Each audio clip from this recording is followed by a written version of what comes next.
Good evening, good evening. Hopefully everybody can hear me. Everything looks good on this end. I'll cross my fingers.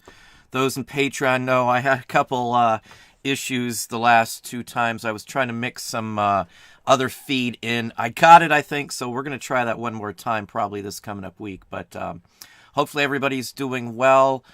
A lot of stuff going on this end. I'm not sure where everybody else is at.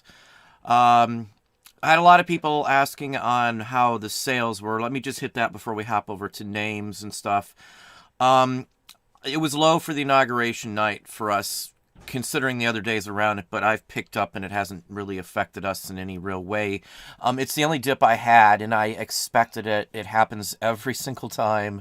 Again, I keep track. I've got like 10 years of records, so I can just go back and see what the last inauguration was. It's on the same day, so anyway, that's about the only thing going on with sales. My sales, other than that, are still pretty much straight across. Same figures they've been. I'm still up at this point. Geez, now last month I was the highest we ever been, and I'm up like only 23% from that, but that still is a horrendous amount from just a couple months ago.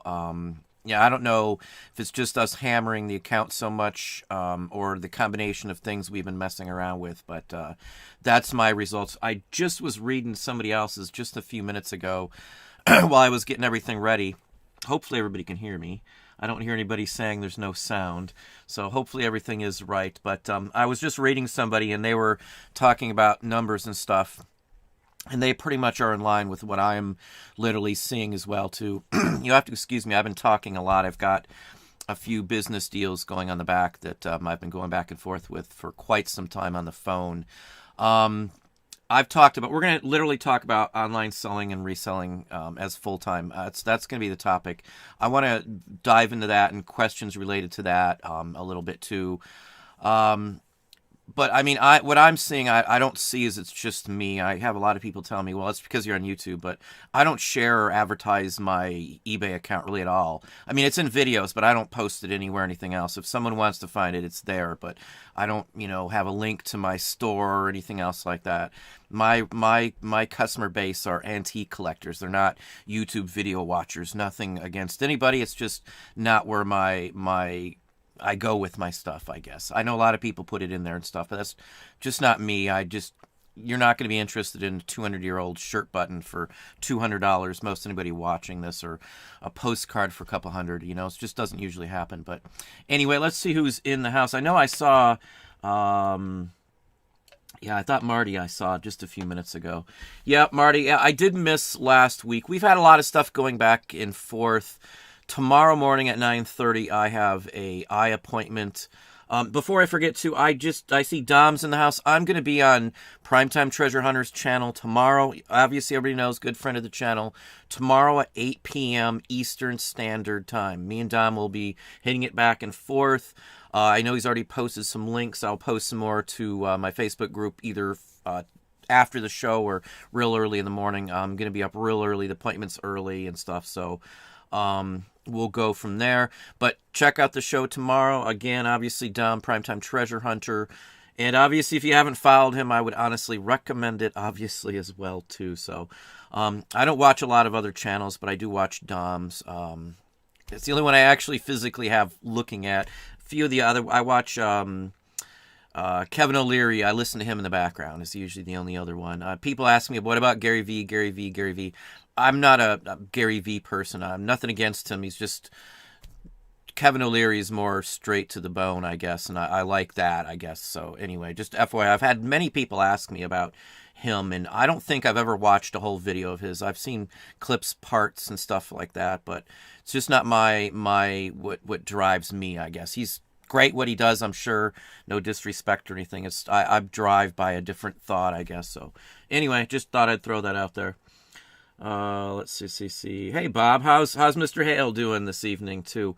For those in Patreon, I'll be updating it tomorrow, probably real early, the tracking sheet for the contest.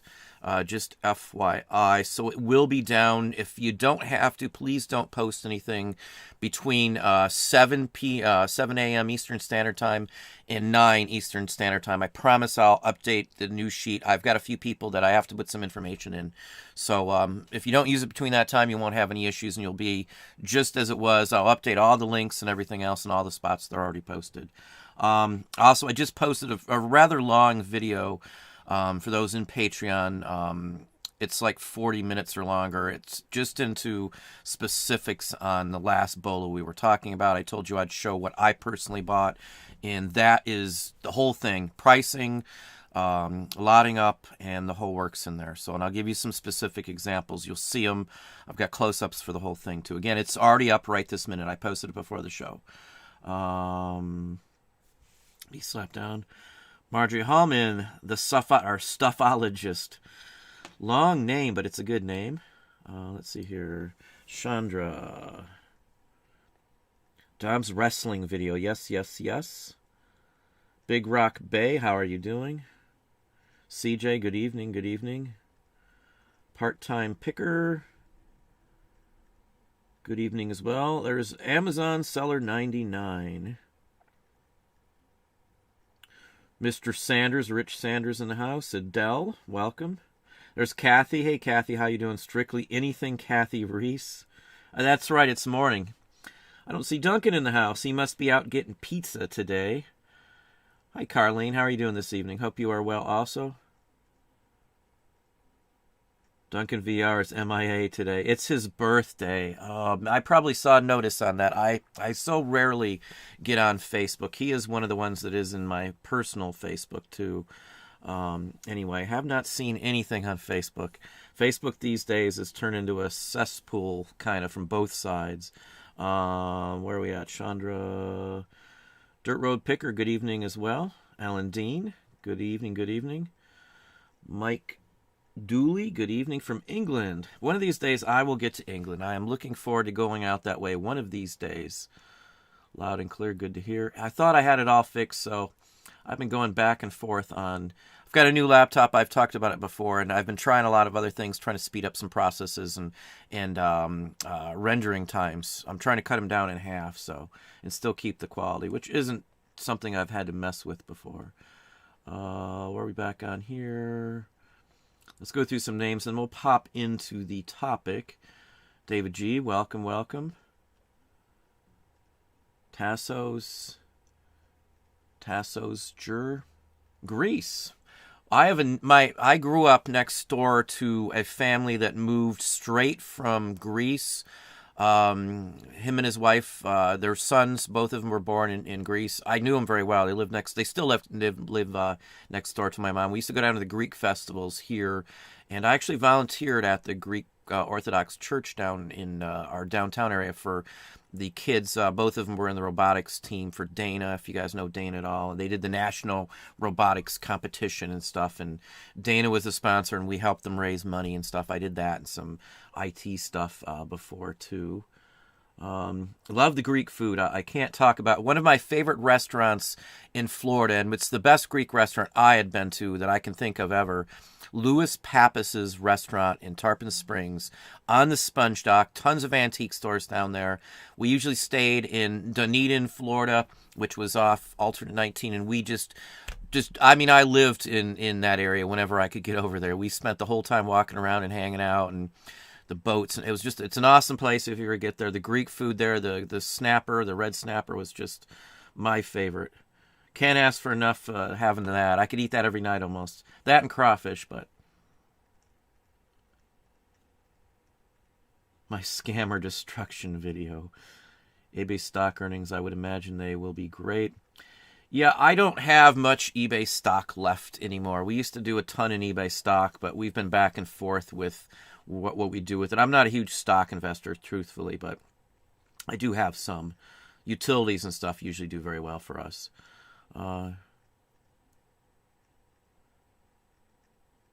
Hey, are you a collector? Good evening, good evening.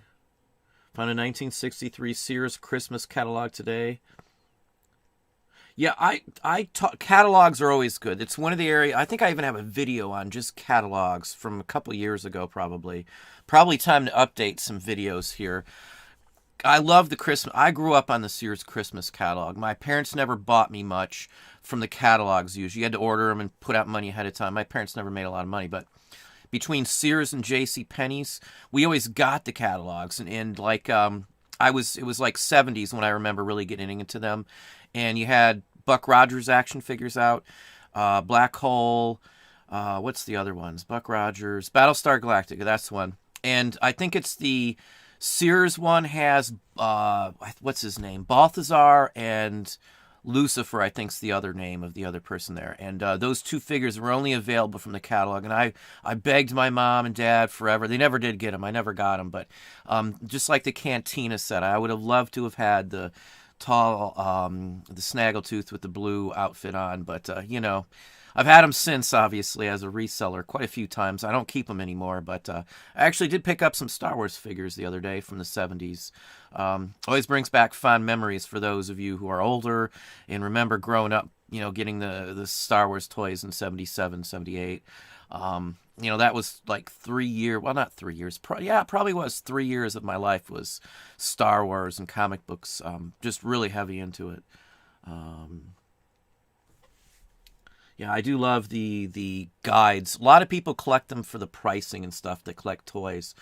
I've got a toy video coming out on probably one of the biggest toy sites in the world, and we're going to talk about that. I've dealt with them. You're going to hear my experience. We're going to show you some really rare toys and that I have in my possession, acquired from them. I'm going to show you some secrets. That one's coming out. I think I'll post it tomorrow. It's been done for a little while, but there's some information you can glean from their site on pricing is part of the reason. And as I said, it's huge. They do business across all the platforms that we do as well. I've bought from them straight from eBay. I've bought from them straight from their own personal site. There's a ton of videos that people go to this place. It's so popular. Kind of like Dom's Mile High Comic video.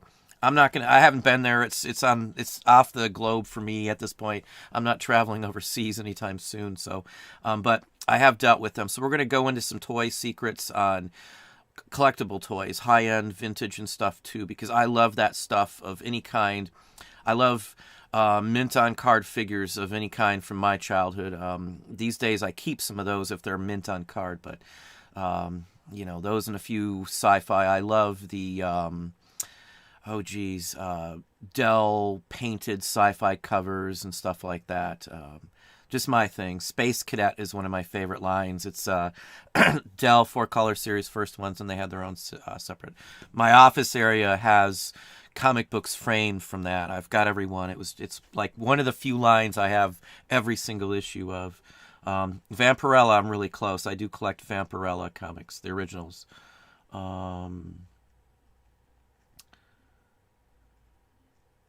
Anytime, Carlene. I think I asked you specifically maybe for what's on the back of that second image you posted up there. If you get a chance, just pop me an image or something of it if you could. I think there was a couple others that I had to ask some questions on. The Tango and Cash of reselling. Yeah, you got to be a little older, I guess, to reference the Tango and Cash. What was that? Stallone and who's the other one? I can't remember who the other one is. I think Stallone was one of them. Sylvester Stallone. I saw it way back in the day. Hey, TikTok, how are you doing? Matt G in the house, too. Did you get the chance to find the that step down, Matt, for your lenses? Just let me know. Just curious. I might have one here somewhere if I dig.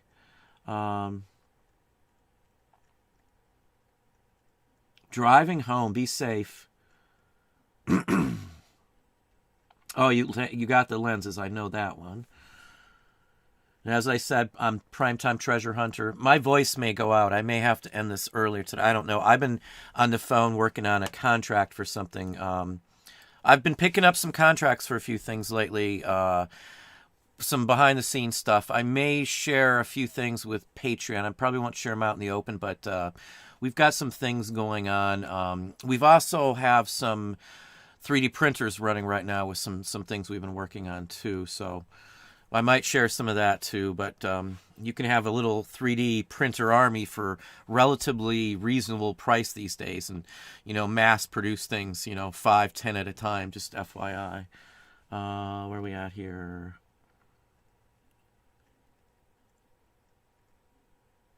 Bert and Ernie. Okay, Tom. Yeah, I got the reference. A normal day. Well, I'm glad, Cindy. Glad to hear you're doing better.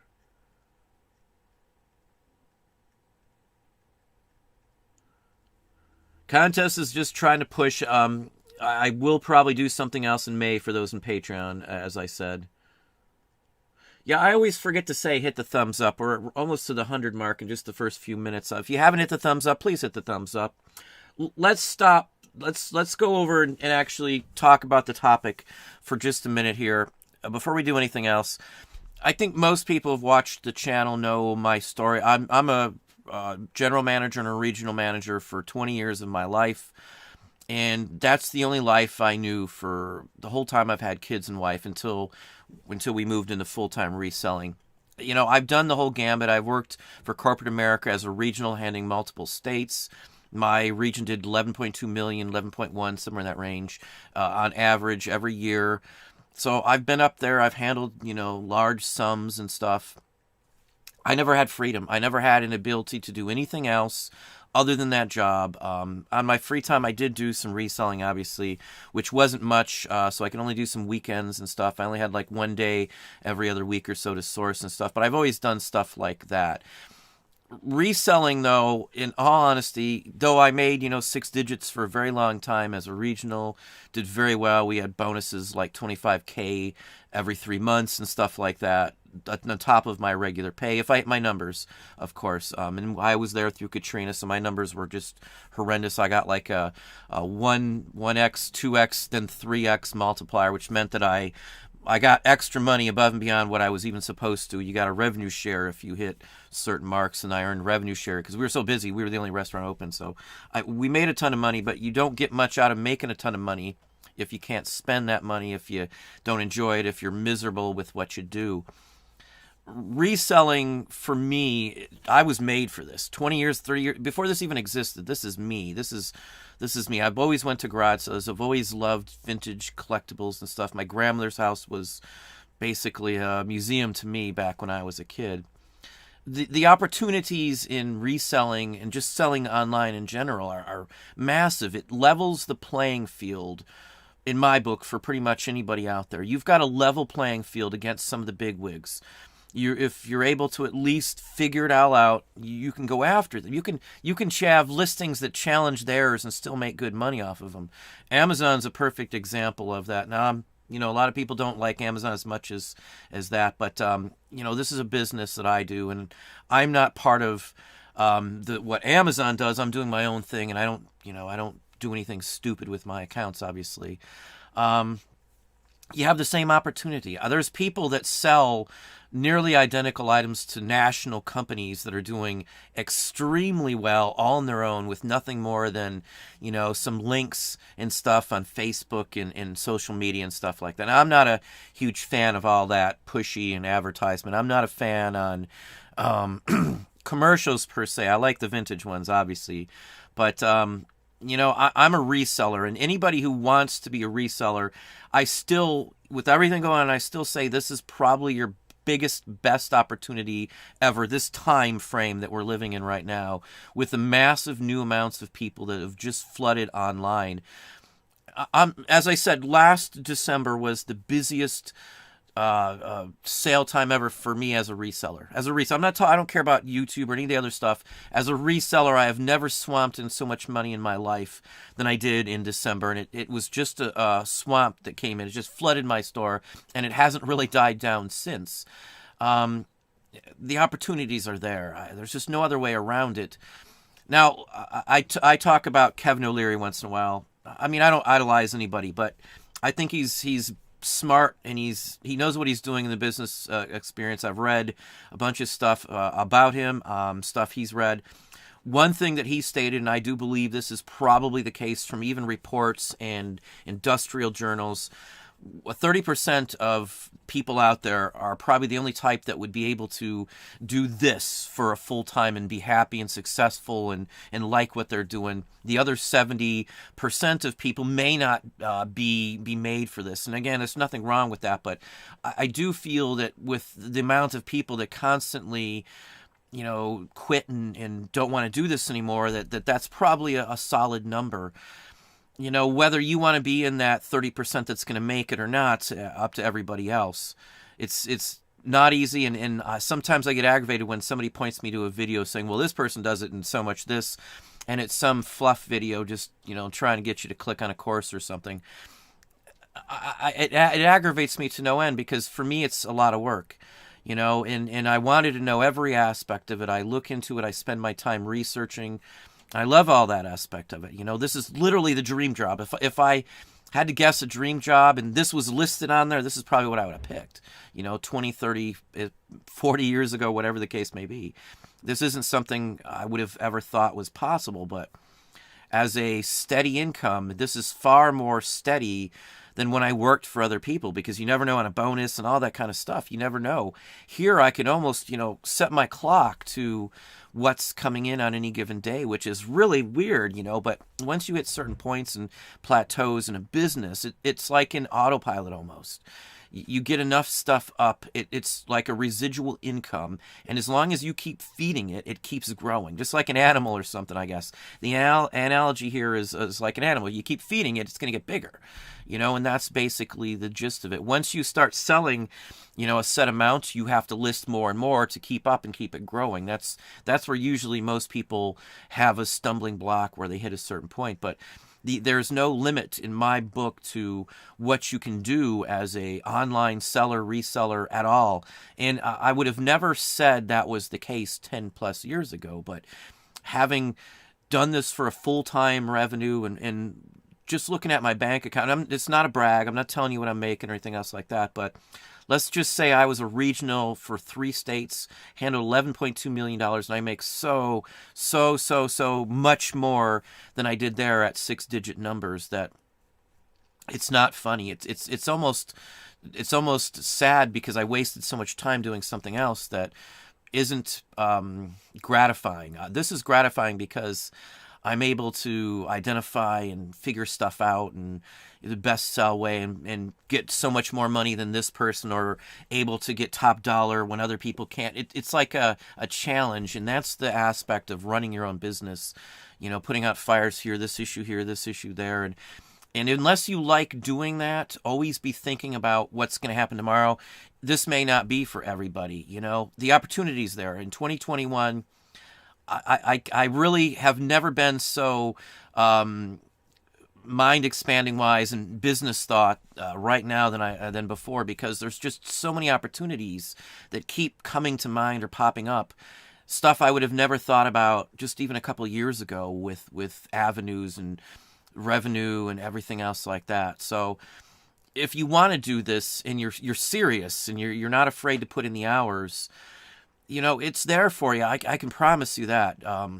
Anything you do, if you put in the time, you don't give up, it's doable. Anything, really, whatever it is, whatever you want to sell.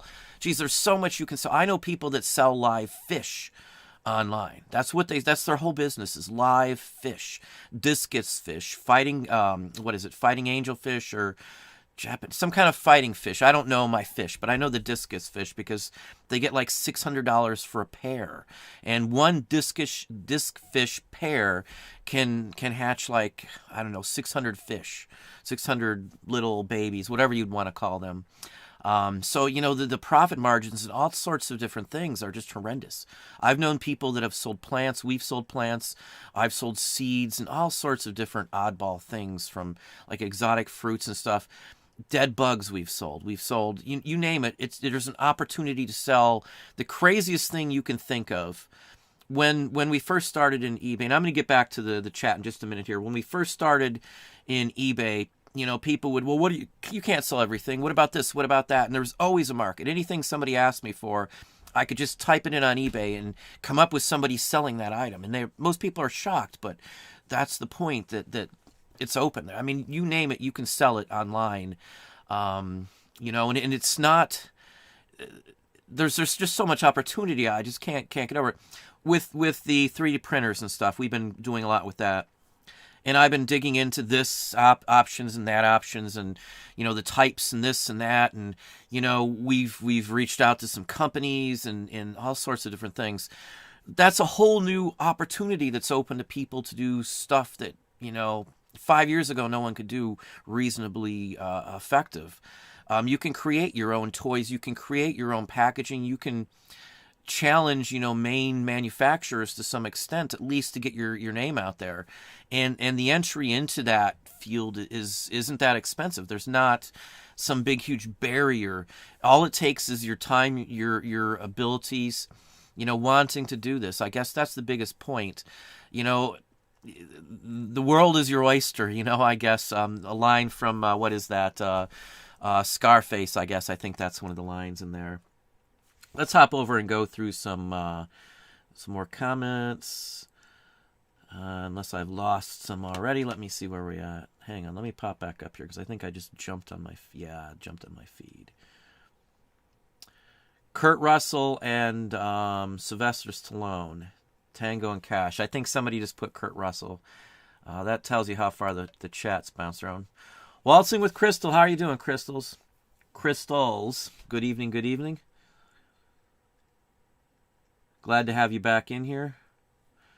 Indy, huh? Indianapolis, Indiana. Hoffman Projects, good evening, good evening.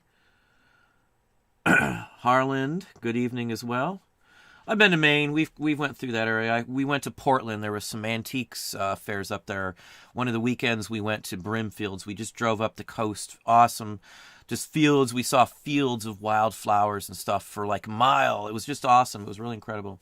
We enjoyed our time in New England, I have to say. Sunday Fun Day, Pamela Saban, how are you doing? Good evening. I don't think I could forget that name. Thomas Gardner, how are you doing?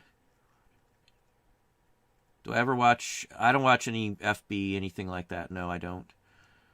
I know people talk about it, and what was it? I think Steve Alcorn flips. I think that's who I was talking to, and I think he's from Ohio too. I went back and forth with the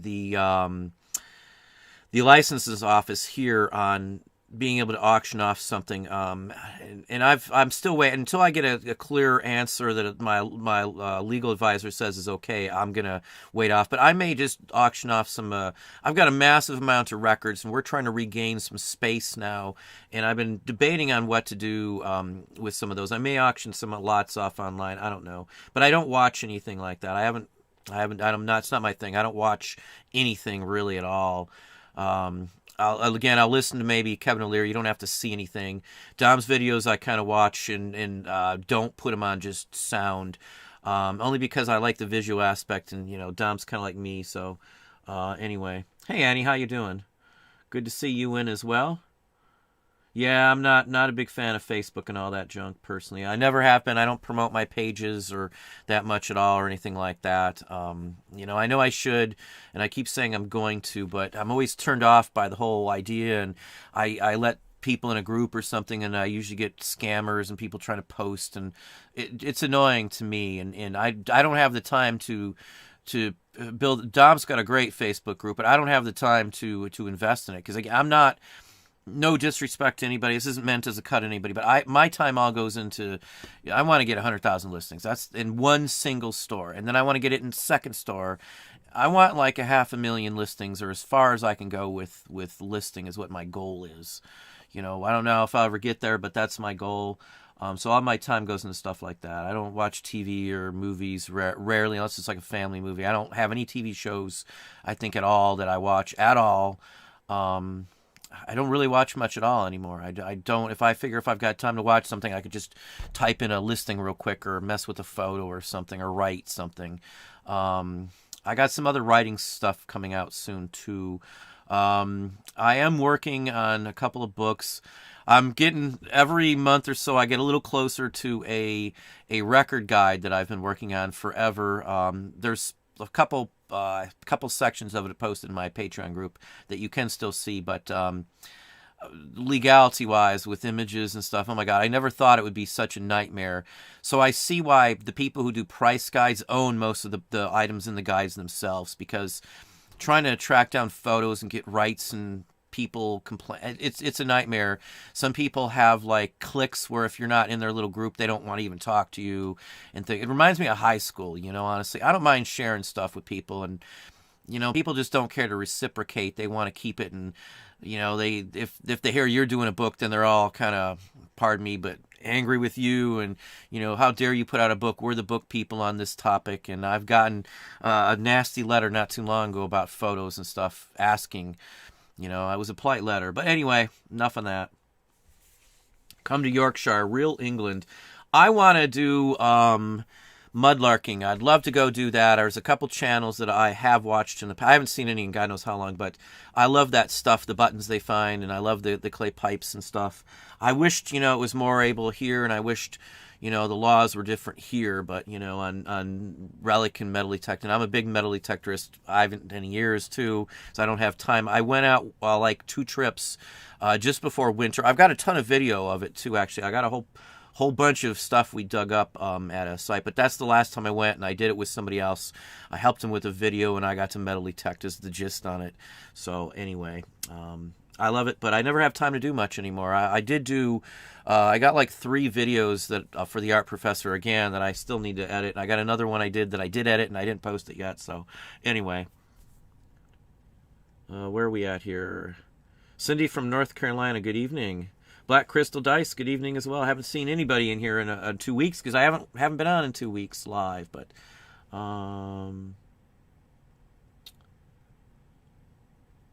yeah, Sears also, yep, they had a toy catalog as well. Marjorie Hallman. The toy catalogs to me were like wish book for real, because I always wished I had some of the stuff in there and we never got them. Battlestar Galactica, for example, had, and it was hot in '78 when I was growing up. I was 8 or so. And it was cool. Star Wars had just come out, and you got Battlestar Galactica, Buck Rogers, Tron, Black Hole. Those are like the key one. Blade Runner. Aliens I didn't get to watch till it was out for like a year because my parents, my age, I was 8 or something, I think, when at 9. I think it came out in '79. And I was born in '69, so I was 9 or 10, I guess, maybe. My parents were funny on stuff like me watching stuff like that, but anyway, those are what I grew up on, and that's the stuff that I like. There was a plastic miniature version of the Cylon Raider in there, and it shot missiles out, and that's the one I wanted. It held the tiny version of the action figures, for those who know what I'm talking about. If you're in old toys, you know exactly what I'm talking about. There's little tiny figures that go in the Colonial Viper. It's obviously a Colonial soldier pilot, and then you get a Cylon, a little tiny Cylon. I thought those were the neatest thing in my book. I loved the ships. Hey Debbie, how are you doing? Prasad? Lisa, good evening, good evening. Well, thank you very kindly for the kind words, Lisa. I do appreciate that. Laura B., how are you doing? Ham radio cards? No. Don't mess with ham radio cards unless they say like China or Galapagos Islands. And I say that because those are about the only ones I really sell for much. I can buy I can go right now. I know where there's like 300-400 of them right now for like $60. There's just no money into them. There's just so many of them. There's not collectors. There's usually no pictures. They don't mean anything except to like people in ham radio, and they don't collect postcards. I did sell some from like oddball places, or if it's like circa 1910 and it shows like a female ham radio operator, which you wouldn't see back then very often. I've had a few of those that garnered money. If it has a real photo on the front, an RPPC ham radio card, that's a different story. If it shows the ham radio in there, non-ham radio guys are going to want that too. Radio operators and things like that in general, switching station collectors and things like that will want them too. Those are about the only ones I really mess with. China ones are almost impossible to find because it's not something anybody can just go get a license in the country of China. Usually they're later ones. They're from like maybe Hong Kong. I don't know the laws. I just know they're extremely hard to come by ever. You might get one for every 100,000 U.S. I mean, it's just something. It's almost. I've seen a few. Again, I don't know how they come about or what the laws were, and all that kind of stuff here. It's not like in this country where you can get a ham radio operator license or something like that fairly easily. But anyway, yeah, stay away from those. I have people that buy them, and then they're almost always, so you got to sell them in a big lot, and you're almost giving them away for what they are. I'm just not someone who messes with them. I do look through them occasionally for those specific types, but I'm flipping through them, a mile a minute. I don't stick around looking at them very long.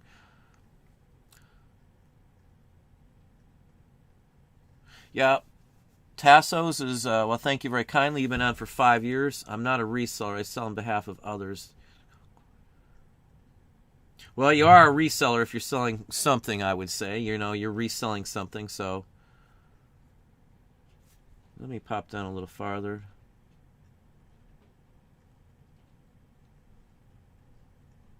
Colorado is not overseas. I've been to Colorado. I stayed in Denver. We flew into Denver Mile High Airport, and I was in Golden for a few days. Einstein Brothers I worked for a while. I was a regional for those folks, Washington, Virginia, Maryland, and they had their main headquarters was in Golden. I think it still is. And they flew me out to headquarters. I got to meet the owners and all the major people at corporate when I took over region. And my boss was VP of East Coast, so he handled half the country, and real good guy. That's Lou I've talked about before. I know there's people who've watched me for a long time and remember my Lou story.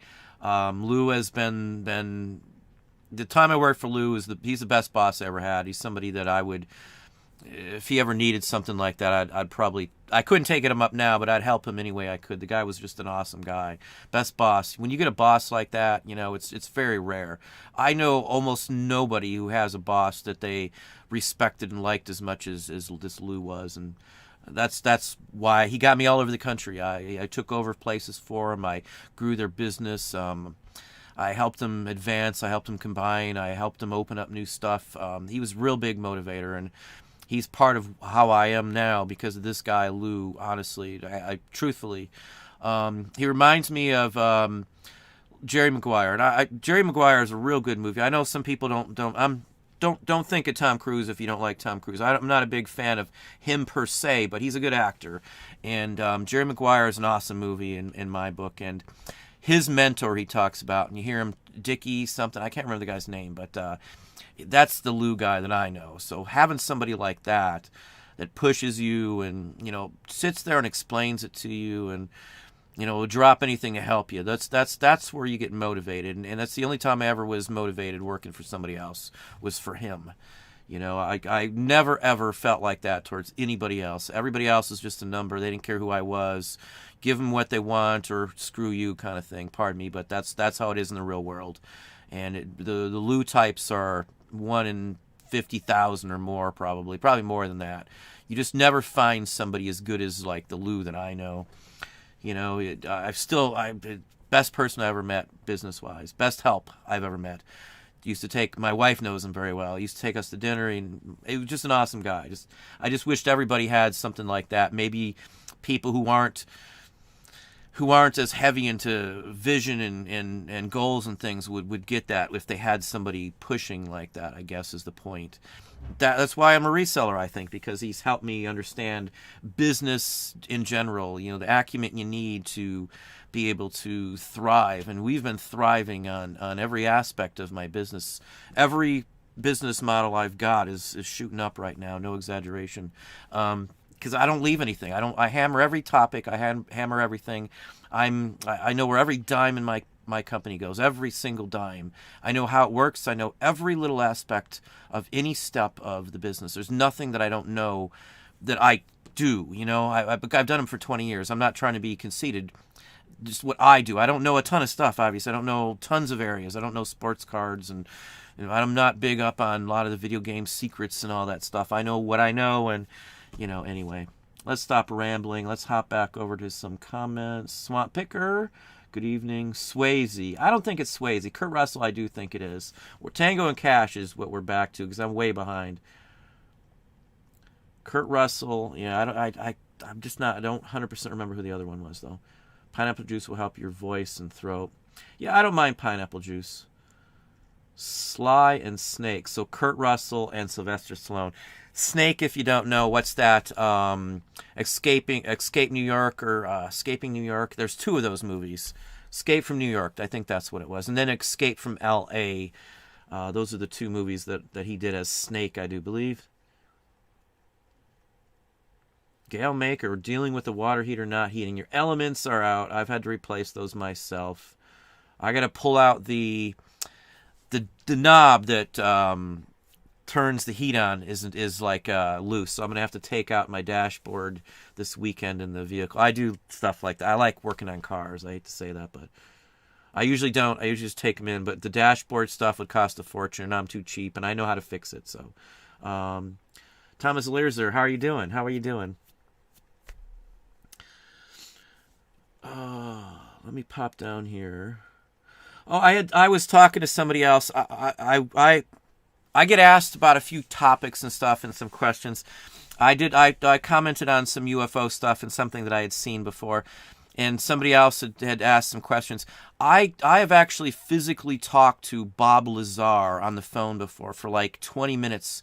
If you don't know who Bob Lazar is, type his name in on YouTube, and you'll find videos and documentaries and stuff like that. This is unrelated to really the UFO things. I didn't know anything about that. I don't know that was him from when I was back in the 80s when the rocket car and stuff, and he reported Area 51 and all that stuff. But he runs a company called United Nuclear, and they sell. I bought a piece of depleted uranium for my son. It's something, he's in chemistry. You can test the Geiger count. It's a bunch of stuff to do with it. And I was talking to him about safety and laws and all that stuff. And I talked to Bob Lazar for, like, as I said, 15 or 20 minutes. Real honest, sincere, not about UFOs because I hadn't a clue on it, but it was really weird because right after that conversation, they had some big release, and then he was in some major video, and I'm like, oh my God, I just talked to that guy not too long ago.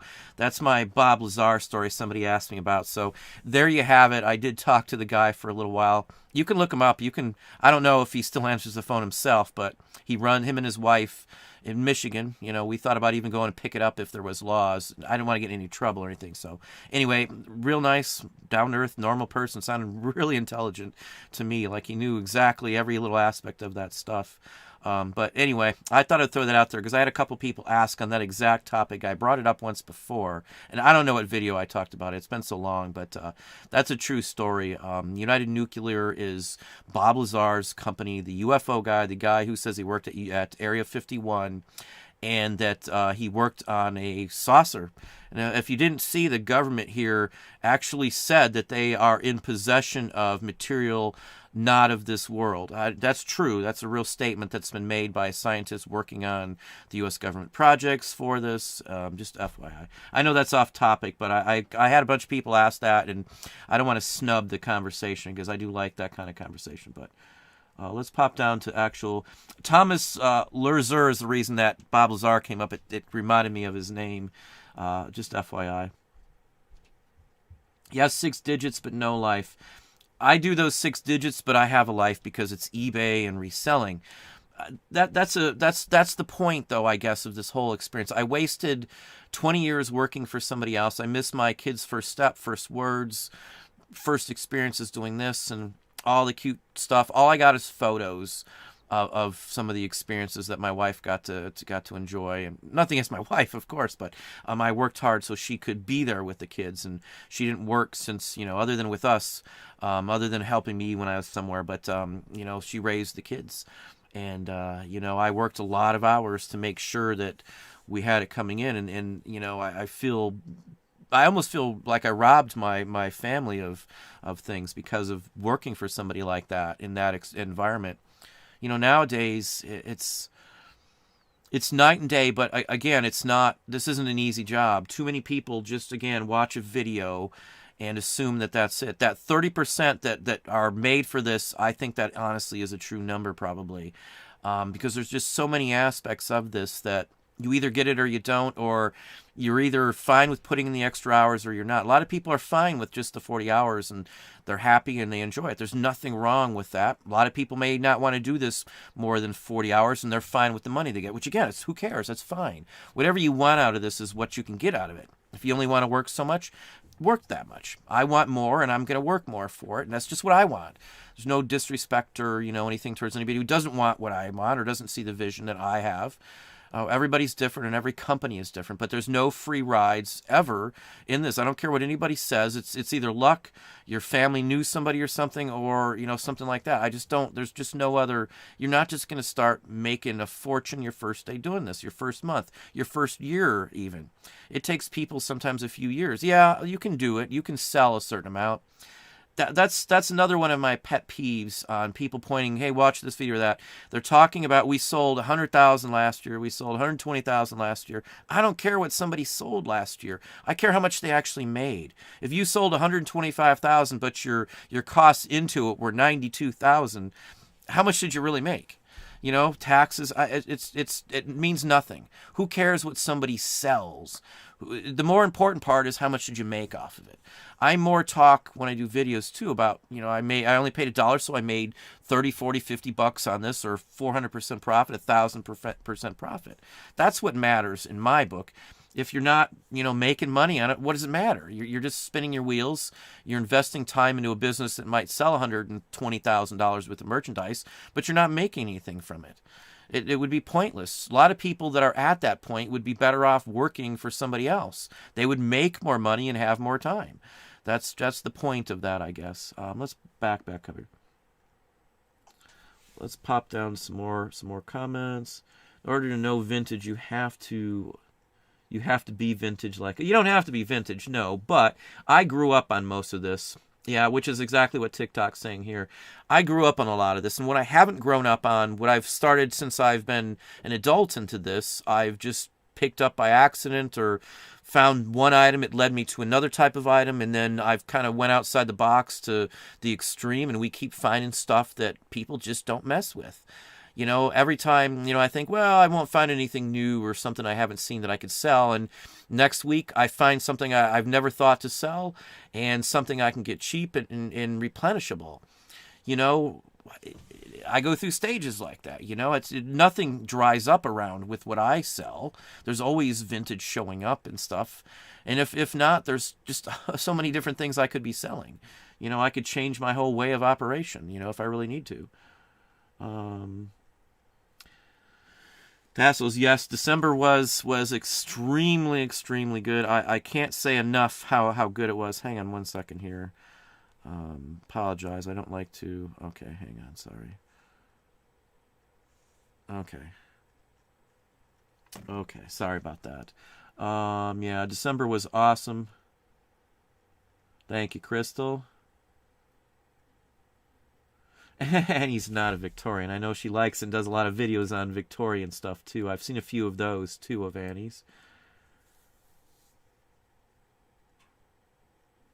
Ellen says she's antique, too.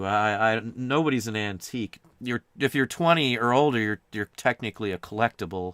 That's the old saying. Mr. Exquisite, how are you doing? Good evening, good evening. 215. Oh, no. My feed just bounced. Hang on, let me pop back up to wherever it's at. Hang on, I'm sorry, my feed just bounced way off. Darn it. Here we go, I got it.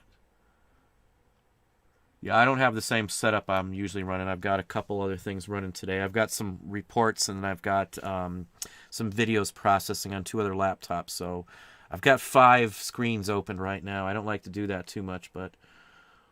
Wong Thung 7, how are you doing?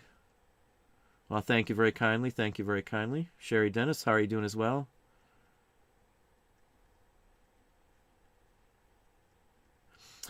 The business, if I could just take the Lou experience where he showed me all the stuff and just drop out all the rest, I'd have been happy. I mean, there's a lot of terrible stuff you have to deal with in restaurants. I've got horror stories from some of the places I've worked and some of the things I've had to do, and it's just not...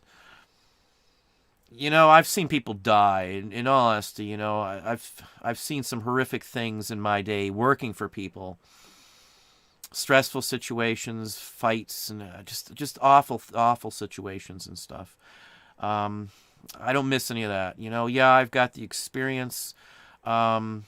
getting it I got it the hard knocks way. Obviously, you could go to school, college, and take a business 101 class, but I'm glad about the experience for the business aspect. I think everybody should, at the very least, maybe take, just like a 30-day or 60-day business intro class or something, just to understand it. It's a tax write-off.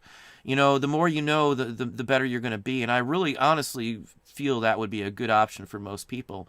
And as again, you can write it off. You might even be able to get one free through the local, what's it called? Oh shoot, the workforce. We've got an agency here in Ohio that does that, and you can get stuff like that where you can go to a course and all this other stuff. You never know until you look out there, but I honestly would recommend it. I think it's greatly increased my potential tenfold, knowing all the other stuff and how to research and dig into numbers and dig into doing this and stuff like that. The biggest thing I would say that people need to get is understanding the patterns in reselling, like trending, sales patterns, when it's slow and not, and being able to do projections and being able to honestly and sincerely steer your business ahead of time. A lot of people complain about it's slow, what's going on, and, hey, I've dropped off to nothing and all this stuff. If you know when it's happening, you can alter it before it happens. And it happens pretty much for some people every year at a certain time when you go from summer to winter and all that kind of stuff. I've been able to honestly steer it. If it's even going a little out of whack, I can just throw something up or do something to whatever, sale or anything, and I'm still able to keep that arrow going up. And I think that's what a lot of people need, that extra boost of being able to look at the numbers. Most people hate the math part, hate the numbers. I did our own taxes for a very long time. I understand how to do them. I know how to do them. I know how to do all the breakdowns on it. I've done labor myself for companies. I know how it all works, every aspect of filing. I've done all the tax aspect as a business when we first started off. Money-wise, I had to save the money. So I learned all that, what I didn't know, and I bought a book called How to Do Your Taxes and How to Do Your Business Taxes and Not Get in Trouble with the IRS. I think that's literally maybe a word or so off, but that's basically what the title said of the book that I got. And I filed it, and I went to the IRS website, and hands-on is always the best in my opinion, honestly. People ask me about courses. I had maybe a half a dozen people in the last week or so ask me, what about courses? Are courses good from people? Depends on the course, and I don't take courses, so I'm never going to tell you a course is good or bad. I don't know. I just would never take a course ever in my life. I don't do that stuff. It's just not me. I'm the type of person who thinks it's a challenge, and I want to be able to figure it out on my own. Nothing wrong if you take a course. I'm not saying it's bad, but there's a lot of people out there that are going to put courses that are BS, and I only say that because the ones who just have anybody can take the course, there's no way that the information is going to help out all those people, and they know it. It's a numbers game, and, you have to decide that on yourself. I'm not going to tell anybody they're bad or good or not. I know there's probably some good ones out there, but I'm not going to recommend any. I'm not going to tell you to take them or not. You take them or do them or not. I just would never take a course. I would rather do it from just messing up and figuring it out on my own. I've messed up a hell of a lot of stuff, pardon me, but I've messed up a lot of stuff doing this, and I figured it out. I messed up the other day. I was sending out, I had so many offers. We've been doing offers to watchers constantly, so we're up to like 480 watchers to offers in just the last day or so. I figured out, and people have said this isn't true, but it keeps growing. We constantly send them out all day long, constantly. I clear every single one out, and it keeps getting more and more and more and more. So I'm going off. But I was doing them so fast, I missed a zero. And instead of putting $20, I sold a real nice postcard for $2. That's the biggest mistake I've made, and I only paid like a quarter for it. So I'm not really upset, but somebody got a killer deal on that card. It was a nice RPPC of, I think, Cadillac, Michigan, or something like that. That's my biggest mistake in months. You're going to make mistakes, but once you've done this for a while, you figure out how not to make the mistakes. If you don't get better at this and understand how all these little aspects works, you're not into your own business. I think knowing it and spending the time to understand all of it's going to make you a better business person, better thinker, better at understanding the numbers. It's all about the numbers. I can't explain it enough to people. And people, my videos that get the least watchers are the ones on projections and stuff like that. But it's upsetting to some extent because that data helps me to make sure my numbers keep going up. and people just don't want to dig into it. Just like having a vision and your goals and stuff. My drive is my bank account lately, and knowing what we're doing, and the protection of my family and what's over our heads, the roof that it provides. You got to have something going for you, and realizing that you can take this anywhere. The sky is the limits anywhere in this globe, as long as you're motivated. That's the biggest thing too. You got to be motivated. It drives me nuts sometimes when I see people quit. Dom sent me a copy of a post, and it was somebody quitting over something that he'd been on forever. And I've been getting those left and right, constantly, of people wanting to quit, and they hate eBay, FeeBay, and all those kind of comments. I don't have that experience. I don't have a complaint. Everybody wants fees less. Everybody wants stuff to do better for themselves, but I can't complain about eBay anymore with my revenue. I haven't had all the big issues, and when I do have an issue, I have similar issues on other platforms. So with Amazon, you lose the buy box, and then you're screwed for a little while. You got to play the game, and I'm not one to play the game. So at eBay, I feel you have a better chance of researching and understanding what's going on, what to do with your items, than anywhere else. And I also feel that it's a semi-fair, level playing field for the most part. Not everything. I've got issues with certain things, but I'm not going to criticize them. It's less than half my income eBay now these days, but it's still a good chunk of money, and I don't see the reason to quit. If you want to do this, if you really want to be a full-time reseller, a bad incident, a bad issue, a bad day, I had hundreds of them when I worked for somebody else. If I worked 300 days out of the year for somebody else as a regional or as a general manager, probably 270 of those days were rough, hard days.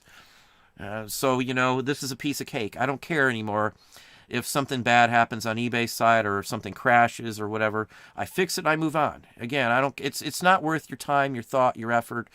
I've got I'm a one-track mind now. I'm looking for that 100,000 listings, and that's all you're going to hear me talk about. If you're friends, I talk about when Dom's talking about something, I literally just was in a conversation. I'm going for the 100K. That's all I care about now in that aspect, business-wise. This is business.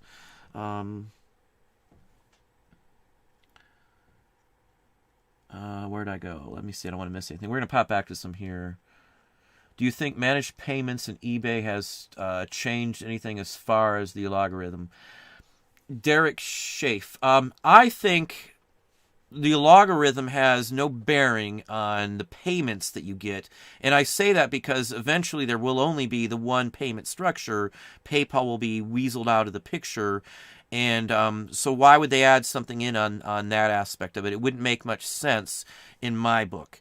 So I don't see managed payments affecting it in any way, shape, or form. The only thing I can say is we have had more purchases from people that may not have bought before, especially in December, looking at the numbers and looking at my reports and stuff. So I would honestly say that it's helped. It's helped business because it's offered other payment options that were unavailable before. For me, I haven't had any hiccups with managed payments. The other day when there was a major outage, and it was Ina had it covered on e-commerce bites, and so no, it wasn't just me, but it was a very temporary issue. I got a message saying your funds are on hold or something, and before I even got a response back, it was already I already got a notice like an hour or two later saying your payment was on the way. So, it was some kind of glitch, and that's about the only thing that I see, in all honesty. eBay, from what I see, and I've read some of the tech issues and some of the tech articles occasionally on them, they're updated their infrastructure. So you're going to see some of the old technology being phased totally out, where it's all modernized and the whole works.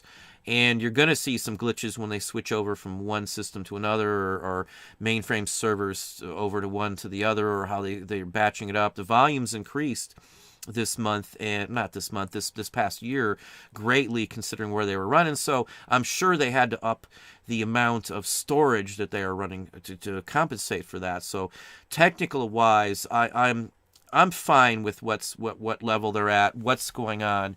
And like with customer service, I have a lot of people tell me the customer service is horrid. And the majority, not all of them, but the majority of people, once I'm going back and forth and we're discussing and talking and stuff, the majority of people, what the issue they want fixed is against the policy, so it wouldn't be fixed. And I'm fine. I don't like some of the policies, but If the policy says it, I'm just going to shut up and go on because I can't change the policy. Customer service, from my point of view, has improved.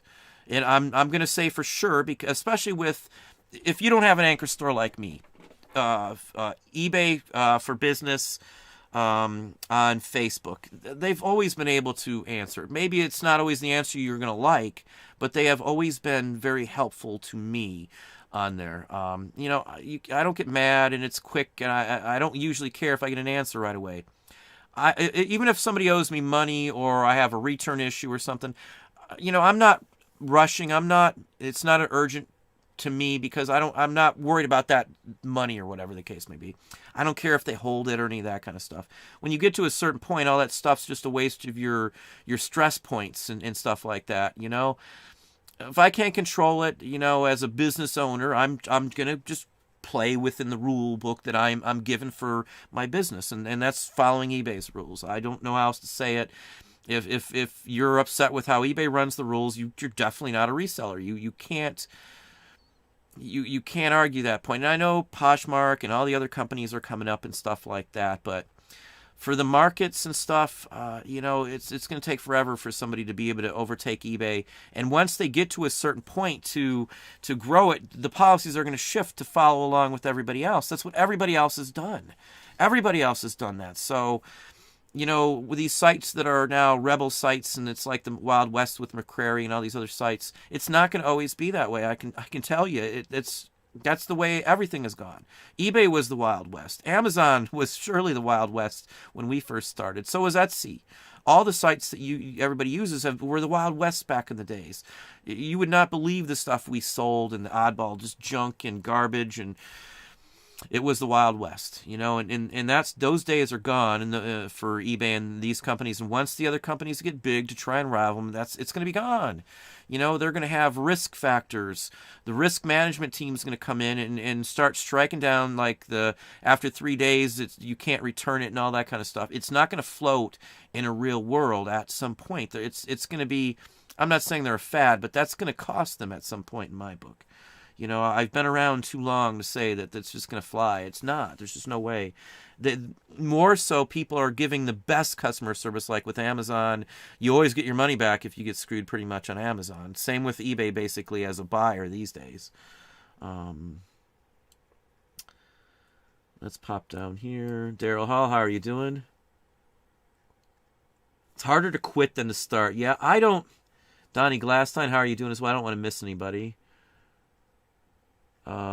A Perplelli one. I'm sorry if I'm pronouncing that wrong. Perplelli one. I'm sorry. I'm sure I butchered that. Yeah, if you haven't hit the like button, please hit the like button. I'm around 172 people. I'd really like to get to the 100 mark if I can before the end of the show. I'm going to go for just a little bit longer. Yeah, I have no interest in quitting in any way, shape, or form. So, just like with the shipping issues through December, I had a lot of people tell me that, I'm sorry, my dog's down here. My nose is itching like a storm. I've had a lot of people tell me that they were shutting down for December. Again, if that's what you want to do, I'm not going to, that's your call. It's your business. It doesn't affect me. I'm not, it doesn't bother me, but I would never do that. I would never shut anything down based on that. We've rode out the storm, so to speak, with shipping issues, and we came out fine. So, I'm not going to let that deter me. I'm just going to work around it. If I got a negative because of something like that and the eBay, for whatever reason, wouldn't take it off, I'd just live with it. It's going to drop off at some point. David, how are you doing? Brimfield's is great. I did have a lot of fun. We actually flew in to Portland earlier for that, and then we flew into Logan Airport like 3 times. I went to Brimfield's quite a few times, actually.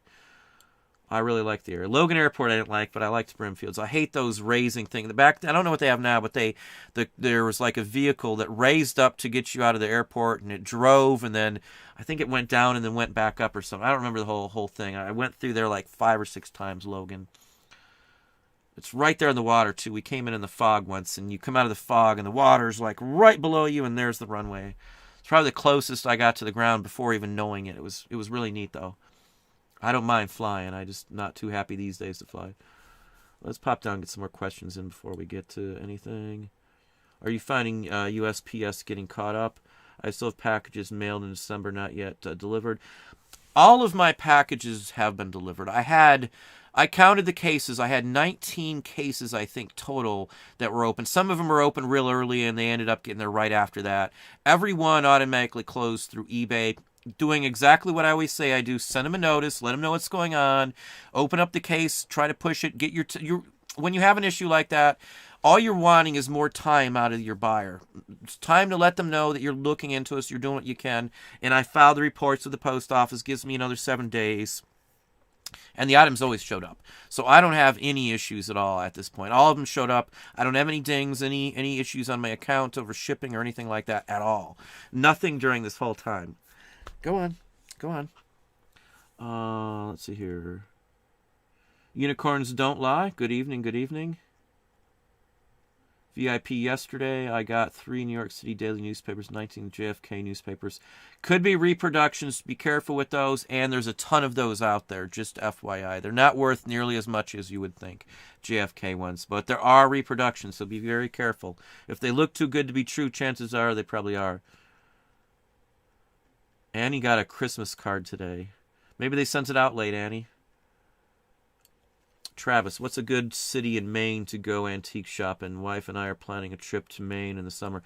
We went through the Portland area and found a bunch of little mom and pop ones.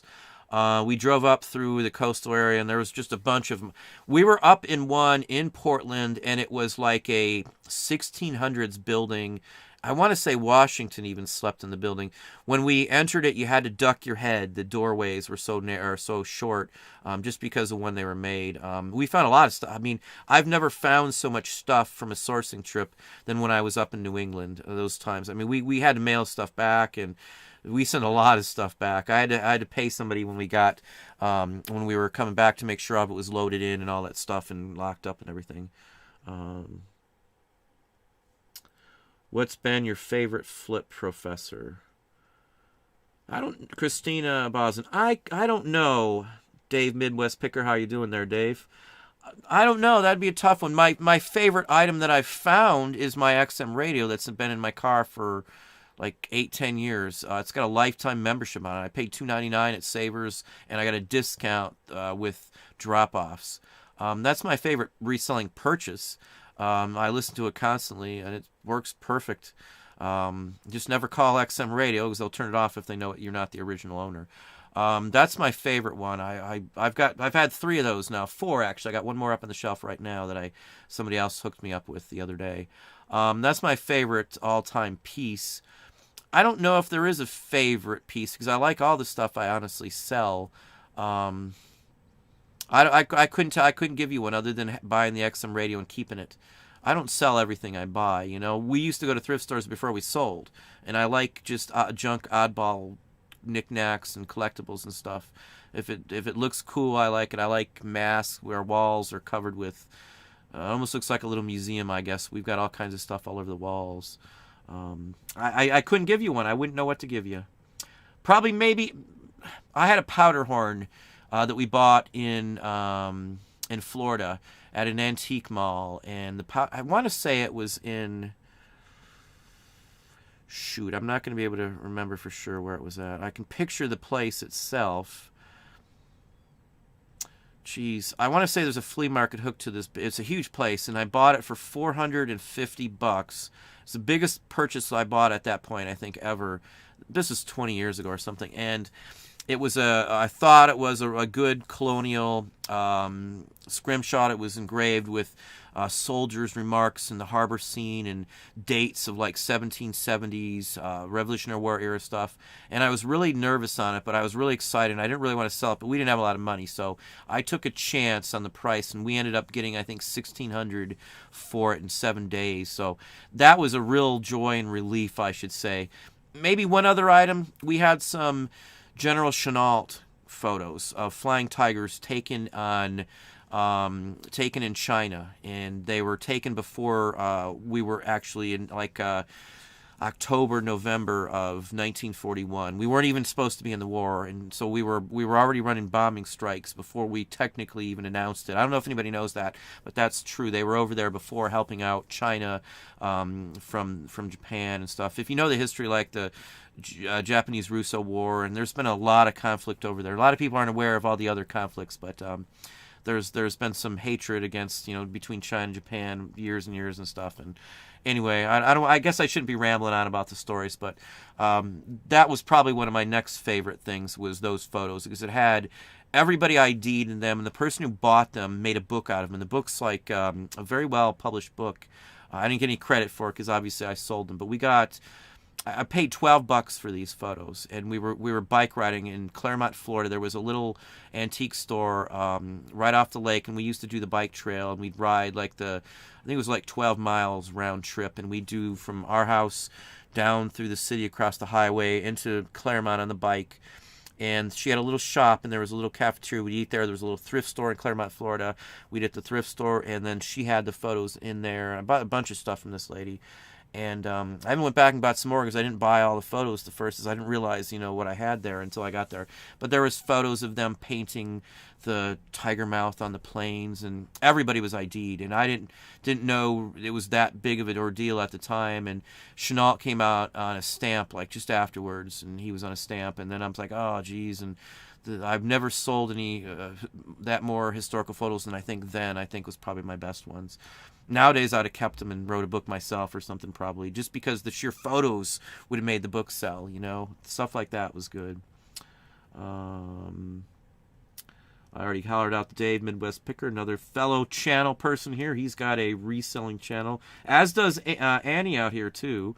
I've watched some of Annie's in the past. I haven't watched anybody's videos, so no disrespect. I'm totally have tunnel vision on listing. I want to get that 100,000. I work so hard, and I just don't feel like I'm getting enough done. So I'm just so driven, I'm not overworking. I'm not stressed out. I'm calm, cool, collected. I want to get there. That's all I got in my head. I'm more motivated than you would imagine. Barter Mania, how are you doing? Yeah, I'm not missing anything on TV. I'm sure of that factor. Definitely.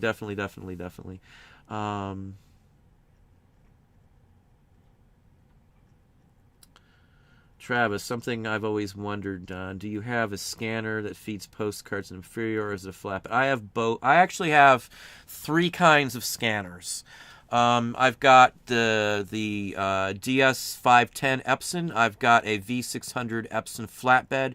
The DS is double-sided, I guess is what the DS stands for. It does both sides of the postcards. I can do a lot of postcards. In like a minute, you can scan like 10, 15 maybe more than that. I haven't timed it on the low settings yet, but everything goes through that scanner. Everything is paper that can fit in through all my cards. Everything else has been going on a flatbed scanner.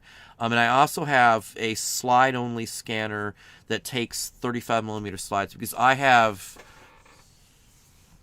70,000 35 millimeter slides that haven't been listed. That are decent old vintage 50s. Nothing later, I think, than 62 or 63. All the rest are before that, from quite a few different purchases.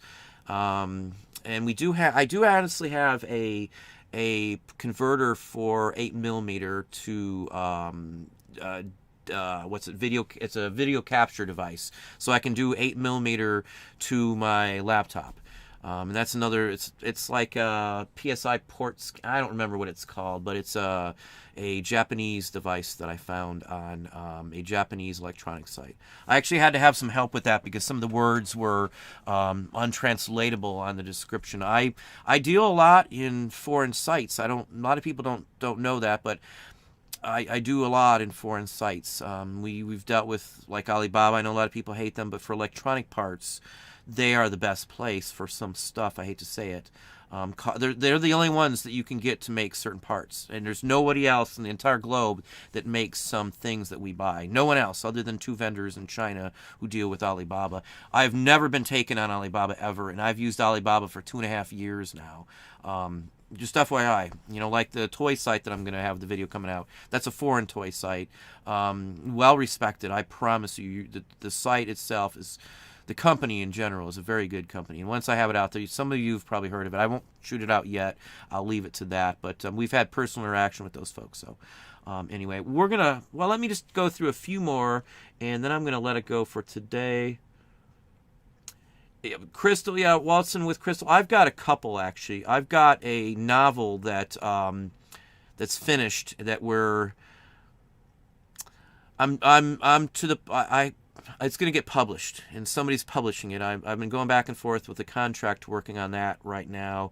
It has nothing whatsoever to do with reselling at all. It has nothing to do with it at all. It's a rock and roll, heavy metal, real life experiences from the 80s is what it is. Drugs, death, and stuff like that. True stories. It's some real experiences, I'll say, and that's what it is. Dom's read a chapter of it. I think he's about the only one I think that I've ever. Maybe I've posted it once before, but it's finished. It's done. I've got somebody seriously. I'm going back and forth. I've got a legal counsel on it and the whole works. We actually even paid for a publicist for a visit just to see where we could go with stuff. But I've got some other stuff in the works. I've got a couple of guides. There'll be a button guide, a record buyer's guide for resellers, and a button resellers identification guide, as well as a few other things that we've got in the works. The button one's been on the works for... Not the button one, the record one's been on the works for a while, but it's a 78 pickers guide, so you can go out there and instantly just look in the book and it'll tell you to buy it or not buy it for the most part. Give you a price that I pay for them, or what would be a safe price and all that kind of stuff. As I said, but I used to write a lot of stuff. I have a master's thesis out there that's, at the university that you can, I think anybody can get access to it if you're really desperate or want to get it. But it's like I wrote a book basically for that. It's 70 some odd pages. It was a long process, but I like writing. I've had won a national contest for some writing before in the past and stuff like that. I've aced all my English classes. Maybe it doesn't show when I'm typing on a keyboard, but I do like writing. Yes, FB is too much like high school. Turned off. Yeah, I'm not a big fan of it. I don't like. There's still like clicks and stuff, and I've grown out of anything even remotely like that.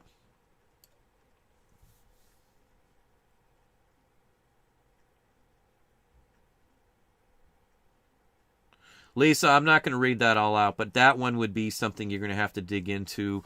It's probably something newer in the first place, would be my guess. But that stuff does honestly sell. It would sell in the collectibles. There's a scientific medical section, and those booklets and stuff do sell in there. You'll be surprised. Just FYI. Yeah, I do. Scanners are the best investment in my book. Scanners and lighting. If you're going to photo, I don't care if you're using a camera or a cell phone, good lights make the difference here. Just in like my video difference and the lights, if I look at my older videos, which are horrid, I don't even like to look at them, but the lighting is the biggest thing you can tell. Well, you can tell the difference between good lighting. A lot of people assume that brightness means good light, but my lights are like at 21% of what they have to be, and they're just set at the real level you would see outside on sunlight. And it looks like normal. It looks like it's not even bright enough to light anything up, but that's all it needs. And you can take photos with the same levels of lights. I've pretty much switched everything over to these 5 of these. I don't remember the name brand, but they're LED, RGB, full spectrum lights. I use those for everything, and that's like one of the best investments.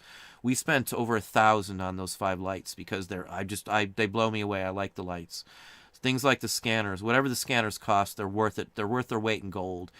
Just like labels, printing labels and stuff like that. I don't use a Dynamo or a Zebra or any of those stuff. I print too many legal size sheets and stuff, and it's just not worth switching back over which one's what's it called? I can't think what the term I'm using for. It's been a long day. But I have to keep switching over between my master printer or not, so it's just a nuisance. But anyway, let's just get a couple more, and then I'm going to end it off here. Yeah, Sears. That's why I said Sears and J.C. Penney's, like with the Weebles and stuff. In fact, there's other Weebles videos coming out. I promise you, there's some shot. It's just I'm so backed up with stuff going on in this end. But with Weebles, they had Sears exclusives. Like the Winnie the Pooh series, were all only at Sears. J.C. Penney's the same thing. I want to say the Battlestar Galactica, Balthazar, and Lucifer were only available at J.C. Penney's, but it might be Sears. I always mix those two up. I know Sears is the Cantina set, the full size Snaggletooth, and then I'm almost sure it's J.C. Penney's. Jack Palance, I think, played the one character, and Lucifer is the robot with the clear domed head that lit up. And I think maybe it's Roddy McDowall played his voice, which was one of the Planet of the Apes lead characters, I think in all 5 of the vintage Planet of the Apes movies from the 60s, 70s era. The first Planet of the Apes was my favorite, just FYI.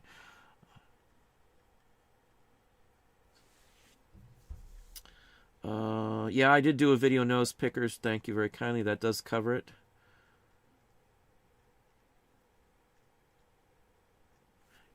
Lisa, yes, I worked in the restaurants. I used to run as a regional, handled Washington, Virginia, and Maryland for Einstein Brothers.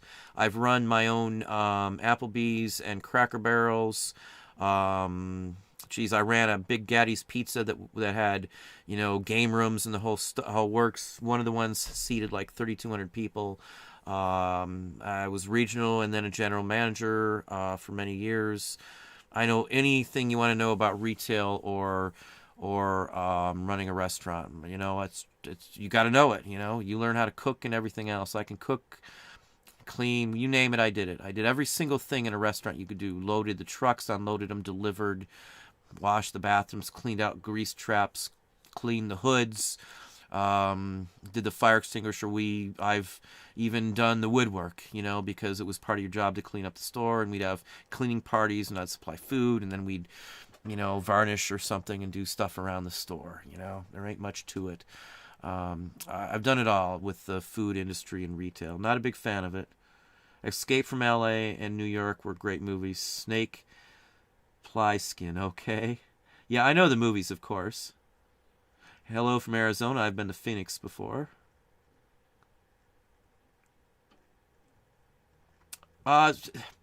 Repairing, like the car stuff, we used to have to do it because I didn't have the money to do it. I had to do it. I don't mind. I'd rather not take the car in and have the car there for 4 hours or a day, or have to sit there and just fix it myself, because it'd only take me 30 or 40 minutes to fix it. I'll lose more time, and I hate taking the laptop out because I don't want somebody to see what's on it. I don't want anything to happen to it. Last time I had the car in the shop, I just waited and did emails, but I'm not a big fan of trying to type on my lap and stuff. So anyway, I better end it at that, honestly. Just FYI, I think we've run to the gamut here, probably over what I said I would do. Yeah, I figured we're heading on the hour-and-a-half line. One last time, too, I am on Dom's channel tomorrow, 8 p.m., Dom Primetime Treasure Hunter here on YouTube. Tomorrow's video will probably be that toy video. Patreon video, there is an hour, it's 40 some odd minutes, I think, video up now. Bolo, inside, pricing, sorting, how to set it all up for the button ones. That is up, and I will have other ones popping up, obviously, this weekend, too.